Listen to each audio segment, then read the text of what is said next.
Who's buried inside the tomb of the unknown soldier? And what is the story behind this timeless monument? In this video, we're exploring the history behind one of America's most closely guarded tombs, as well as the few pieces of info we actually know about the soldiers buried there. What is the tomb of the unknown soldier? Located in Arlington National Cemetery, the Tomb of the Unknown Soldier was built to honor all identified soldiers who sacrificed their lives to protect U.S. soil. The historical monument is located on top of a hill overlooking Washington, D.C., with the graves built in the plaza of the Memorial Amphitheater. There are 4 graves located in the tomb, but only 3 of them have bodies inside. The 4th one had its soldier removed from the tomb in 1998, which we'll get to later. The tomb also has a white sarcophagus showcasing 3 Greek sculptures representing valor, peace, and victory. It also has 6 wreaths, with 3 being sculpted on each side. Each wreath signifies one of the 6 major campaigns of World War I. On the back of the tomb is an inscription that reads, "Here rests in honored glory an American soldier known but to God." Unknown tombs around the world. The idea of a tomb to honor the lives lost by unidentified soldiers was first created by the British in 1916 and led to the establishment of the UK's Tomb of the Unknown Warrior. Following this project, other countries developed memorials of their own. Soon, other wartime allies, including France, Italy, and the US, all had their own tombs as a tribute to the brave men and women who died in battle without any desire for fame or any hope of acknowledgement. The first unknown soldier.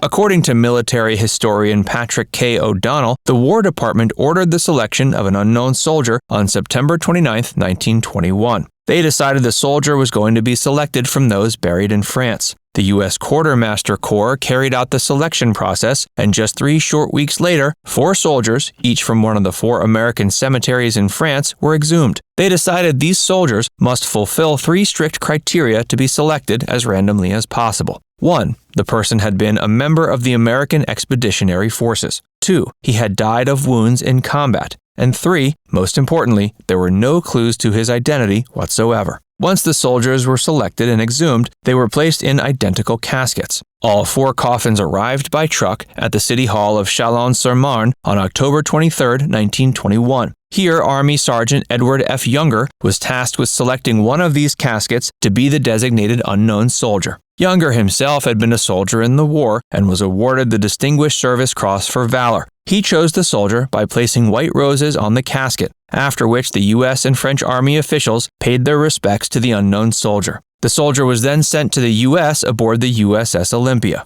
On November 9, 1921, the body of the unknown soldier arrived at the Washington Navy Yard. There it was received by all the service chiefs, the Secretary of War, and the General of the Armies, John J. Pershing. On November 11, 1921, 8 highly decorated WW2 veterans, handpicked by Pershing himself, escorted the unknown soldier to Arlington National Cemetery, where his final resting place now lies. The unknown soldier, representing all the unknown soldiers from World War I, was the first of what would later be 4 unknown soldiers buried at the Tomb of the Unknown Soldier. Hey, if you're enjoying this video so far, be sure to give it a like and subscribe to Facts First for more. And stick around for more about the Tomb of the Unknown Soldier. The WW2 Unknown Soldier.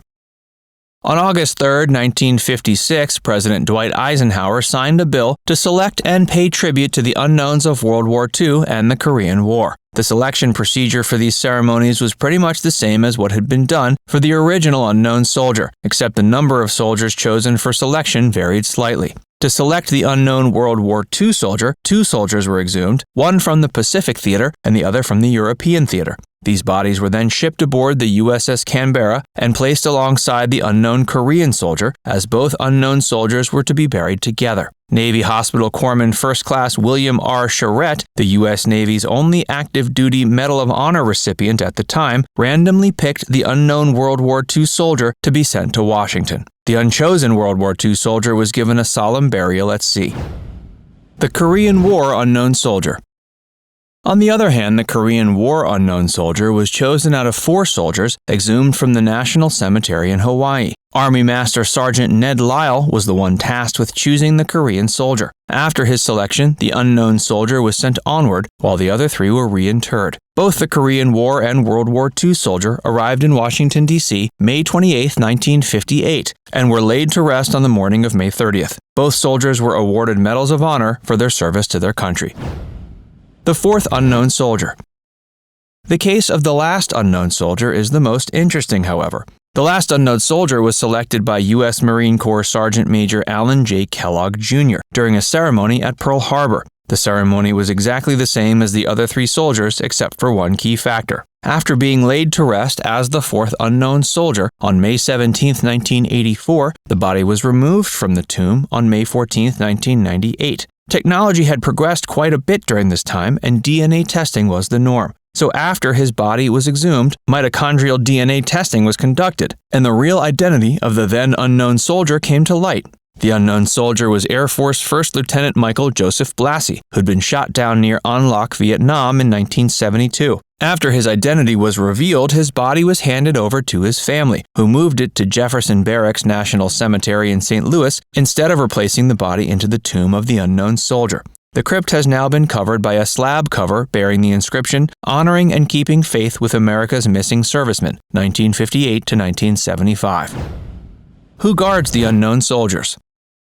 The tomb is guarded 24/7, 365, and being a guard is no small feat. The selection process for guarding the tomb is so thorough that it's the rarest position in the Army and second rarest position in the entire military. Guards have to be on duty 24 hours at a time, and when they're not walking around the memorial, they're preparing in the underground barracks. Training and preparation of their uniforms can take guards up to 8 hours at a time, and is necessary since even the slightest amount of slacking can get you fired from the prestigious rank. Only a special group of people, volunteers from the 3rd Regiment, called the Old Guard, are given the job. The honor of being a guard at the tomb of the unknown soldier also comes with added rules that no other part of the Army has to follow. For example, the guards aren't allowed to wear insignia, so they don't accidentally outrank the soldiers buried there. The way the guards change their duties is also a bit different. They're changed every hour from October 1st to March 31st, and every half hour from April 1st to September 30th. During the guard changing ceremony, everything is done in increments of 21. The tomb guards walk 21 steps in each direction to signify the 21-gun salute, the highest honor bestowed in the military. For the first time in 100 years, the tomb is now going to be open to the public. This is in honor of the 100th anniversary of the monument. Keep in mind that if you're a visitor, you must stand still and remain silent during the guard changing ceremony.